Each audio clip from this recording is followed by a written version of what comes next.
जी, मैं निश्चित रूप से उस कार्यक्रम में जाऊंगा। पासवान जी हमारे बड़े भाई थे, मेरे आदर्श थे, मैं उनको भगवान मानता था और आज पासवान जी की ही कृपा है कि आप मुझको इस चेयर पर बैठे हुए देख रहे हैं। तो मैं उनका ऋणी हूँ और हमारा और पासवान जी का तो खून का रिश्ता है। हम तीन भाई थे। ये मेरा दुर्भाग्य है कि आज बड़े भैया नहीं रहे, छोटे भाई नहीं रहे, मैं अकेले हूँ। वो तो मेरा फंक्शन है, मेरे भाई का फंक्शन है। चिराग पासवान जी मुझको घर देते नहीं देते, घर पर आते नहीं आते, फिर भी मैं इस कार्यक्रम में जाता, मैं जाऊंगा। और ये अच्छी शुरुआत है कि उन्होंने आकर के मुझसे, मेरे घर पर वो आकर के मुझे उन्होंने काट दिया। मैं जाऊंगा, निश्चित रूप से जाऊंगा, मैं उसमें शरीक होऊंगा। क्या इससे मान सकते हैं कि परिवार में जो है वो दूर हो सकती है? देखिए, पारिवारिक माहौल अलग है और राजनीतिक माहौल अलग है। परिवार को राजनीति से नहीं जोड़िए और राजनीति को परिवार से नहीं जोड़िए। दोनों दो चीज़ है। परिवार जो है, परिवार एक अलग है, राजनीतिक माहौल अलग है। ये पॉलिटिकल एजेंडा है, वो पारिवारिक इशू है। दोनों दो चीज़ है। सर, आपकी कुछ डिमांड भी रहेंगी सेंट्रल? जी, मेरा डिमांड यह है कि चूँकि स्वर्गीय पासवान जी देश के इतने बड़े नेता थे, दलितों के बहुत बड़े नेता थे वैसे, तो उन्होंने अपने राजनीतिक जीवन काल में दलित के लिए, पिछड़ी जाति के लिए, अकलितों के लिए, ऊंची जाति के जो गरीब लोग थे सभी के लिए उन्होंने लड़ाई लड़ी और उन्होंने मंडल कमीशन भी दिलवाया, ऊंची जाति को 10% आरक्षण भी दिलवाया। बाबा साहब भीमराव अम्बेडकर को उन्होंने सेंट्रल हॉल में मूर्ति बनवाई, 14 अप्रैल को छुट्टी दिलवाया, भारत रत्न से सम्मानित भी करवाया, जिसमें स्वर्गीय बीपी सिंह जी देश के प्रधानमंत्री थे। तो मेरा सबसे पहले तो भारत सरकार, माननीय प्रधानमंत्री जी से मैं शुरू से आग्रह कर रहा हूँ कि इतने बड़े देश के इतने बड़े नेता, दलितों के नेता थे, तो निश्चित रूप से उनको भारत रत्न की उपाधि से सम्मानित करना चाहिए। ये मेरा शुरू से ही डिमांड है।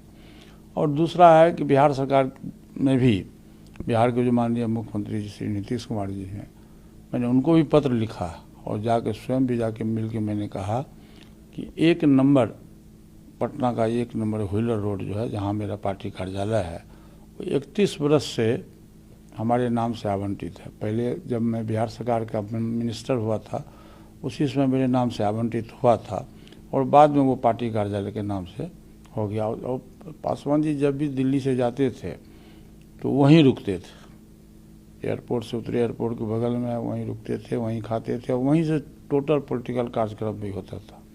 तो इसलिए माननीय मुख्यमंत्री जी से भी मेरा आग्रह है कि 1 नंबर व्हीलर रोड जो पटना पार्टी कार्यालय है, उसको स्वर्गीय पासवान जी के नाम से राष्ट्रीय स्मारक घोषित करने का मैं उनसे आग्रह करता हूँ। दूसरा मेरा डिमांड है कि 77 से लेकर 2019 तक वो हाजीपुर के सांसद रहे, पासवान जी सांसद रहे, रेल मंत्री रहे, 6 प्रधानमंत्रियों के अंडर में उन्होंने काम करने का उनको मौका मिला और जिस विभाग के भी वो मंत्री रहे उस विभाग को काफ़ी देश के मानचित्र पर उन्होंने लाया।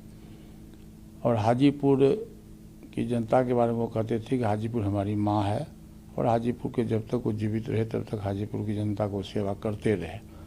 और इसलिए मेरा ये भी डिमांड है माननीय मुख्यमंत्री जी से कि हाजीपुर में, चाहे वो सर्किट हाउस के बगल में हो या समाहरणालय में हो, पासवान जी का एक आदमकद मूर्ति लगाने के लिए भी मैं माननीय मुख्यमंत्री जी से मैं आग्रह करता हूँ।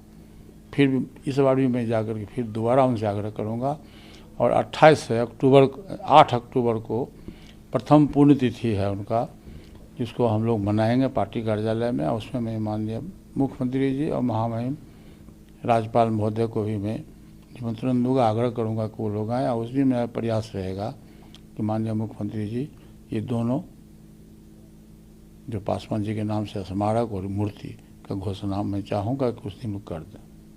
सर, भारत रत्न के लिए पासवान जी के लिए मैं बोला ना कि मैं माननीय प्रधानमंत्री जी से शुरू में ही मैं आग्रह किया था। 8 अक्टूबर को जिस दिन पासवान जी स्वर्गवास हुए थे उसी दिन से मेरा डिमांड है कि देश के सेकेंड अम्बेडकर माने जाने वाले पासवान जी को निश्चित रूप से मरणोपरांत उनको भारत रत्न की उपाधि से सम्मानित होना करना चाहिए। सर, स्मारकों की बात हुई जी, ने अपने ही बंगले में जहाँ पासवान जी रहते थे वहाँ एक बुत लगाया गया है उनके सपोर्टर द्वारा। ऐसा माना गया कि वो चाह रहे थे कि उसे स्मारक बनाया जाए। आपको लगता है दिल्ली में कहीं स्मारक बनना चाहिए पासवान जी का? निश्चित रूप से पासवान जी का स्मारक बनना चाहिए दिल्ली में। देखिए जितने भी बड़े नेताओं का निधन हुआ, भाई बन बाबू जगजीवन राम जी का भी, डॉक्टर अम्बेडकर जी का भी, जितने भी लोग थे सभी लोगों के नाम से स्मारक बना, कहीं न कहीं स्मारक बना। तो ये मेरा अनुरोध है भारत सरकार से कि निश्चित रूप से पासवान जी इतने बड़े देश के नेता हैं तो दिल्ली में कहीं न कहीं उनका स्मारक बनना चाहिए। सर, बिहार की राजनीति पे अगर बात, भगवान जी लालू प्रसाद यादव से भी मिले हैं और तेजस्वी यादव से बहुत नज़दीकियाँ समझ आ रही हैं दोनों की।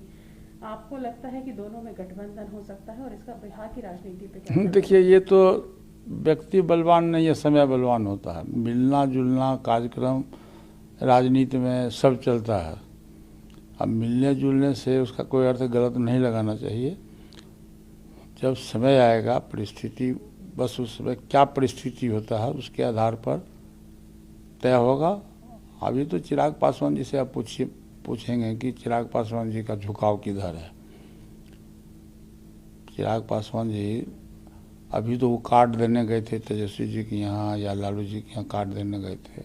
भविष्य की रणनीति और राजनीति क्या है ये मुझसे जो आप पूछ रही हैं इससे बेहतर होगा कि आप चिराग पासवान जी से पूछिए।